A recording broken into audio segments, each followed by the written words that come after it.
You think you'd recognize the most dangerous person in your life if you saw them coming. The three Downs kids thought they already knew her. She tucked them in, packed their lunches, drove them around small-town Oregon in the family car. And then, on a quiet rural road one May night in 1983, they found out who their mother really was. This is the strange, dark, and mysterious case of Diane Downs. So picture Springfield, Oregon in the spring of 1983. It's the kind of town where the mill's smoke hangs over the river and everybody waves at the mail carrier. And the mail carrier on the Cottage Grove route that spring is a 27-year-old single mom named Diane Downs, just moved up from Arizona with her 3 kids to start over. On paper, it looks like a fresh start. Christy is 8, Cheryl is 7, little Danny is 3. Mom's got a steady postal service job, a rental house, a red Nissan Pulsar in the driveway. Neighbors say she's chatty, a little intense maybe, but she dotes on those kids in public. Now, May 19th, 1983 is a Thursday. Diane tells people later she took the kids for an evening drive, said they went to visit a friend, looked at horses in a field, and were heading home in the dark down Old Mohawk Road. It's a winding country road outside town. No streetlights, just trees and the river somewhere off in the dark. And here's where her version of the night begins. She says a man stepped out into the road and flagged her down. Bushy hair, yellowish in the dim light. She rolls down the window and he asks for the car. She says she refused. She says he reached into the car. She hears shots. She feels a sting in her left forearm. And the next thing she remembers, she's flooring it toward the hospital with her 3 kids bleeding in the back seat. At about 10 p.m., a red Nissan Pulsar rolls up to the emergency entrance of Mackenzie-Willamette Hospital. Diane gets out, calmly, and tells the staff a stranger shot her kids. The nurses look in the back seat, and right then, the night cracks open into something nobody on shift will ever forget. 7-year-old Cheryl is already gone. 8-year-old Christy has suffered a stroke and can't speak. 3-year-old Danny is paralyzed from the waist down, and their mother, shot in the left forearm, the doctors say it's not life-threatening, is out in the hallway, asking to use the phone. She's not calling family. She's not calling a lawyer. She's calling a married man in Arizona, and the detective walking up the hallway behind her, a young Lane County investigator named Doug Welch, on his very first homicide, clocks it. He hasn't said a word yet, but something about the calm of the woman on that payphone is already wrong. Here's the thing about a story under pressure. It doesn't always break all at once. Sometimes it just leaks. And the first leak in Diane's story shows up before sunrise. Witnesses on the road that night tell police they saw the Pulsar, but it wasn't racing for the hospital. It was crawling, 5 to 7 miles an hour, with 3 shot children in the back. Diane had told them she drove like hell to save their lives. The math just doesn't add up. Then the forensics team gets to the car. On the driver's side, where Diane says the stranger fired in at her, there's no blood spatter, no gunpowder on the door, no residue on the interior panel. The shots inside that car didn't come from outside. They came from inside. Meanwhile, detectives pull the phone records from the hospital.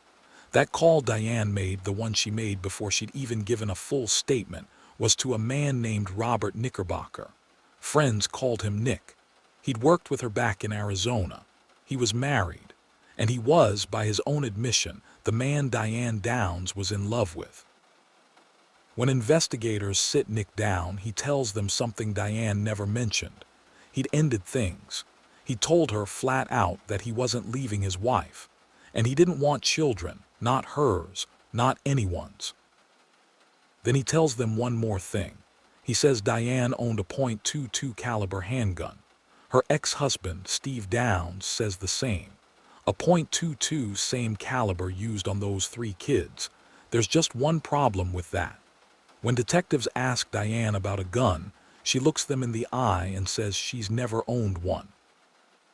They never find the gun, but they search her house, and tucked away in her belongings they find something almost as good, unfired .22 cartridges. And the extractor markings on those bullets match the markings on the casings from Old Mohawk Road. Same gun, her gun. And then they find the diaries, pages and pages of them, not a journal of a grieving mother, a journal of a woman in love with Nick, obsessed with Nick, cataloging every glance, every phone call, every imagined future.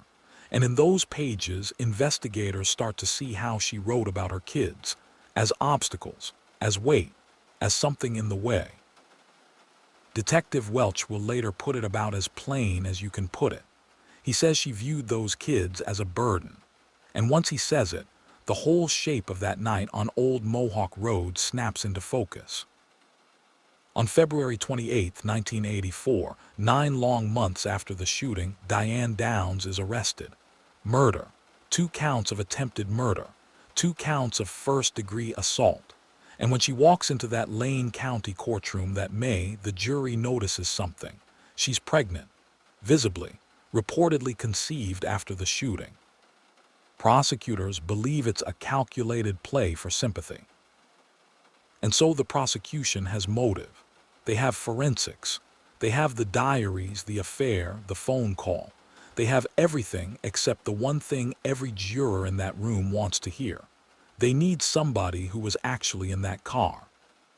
And the only person left who was in that car is an 8-year-old little girl in a hospital bed who can't even speak. So let's go back for a second to that hospital room in the summer of '83. Because while the investigation is grinding away outside, there's a little girl inside it who is fighting a battle nobody is really sure she can win. Christy Downs is 8 years old. The bullet she took caused a stroke. She can't talk.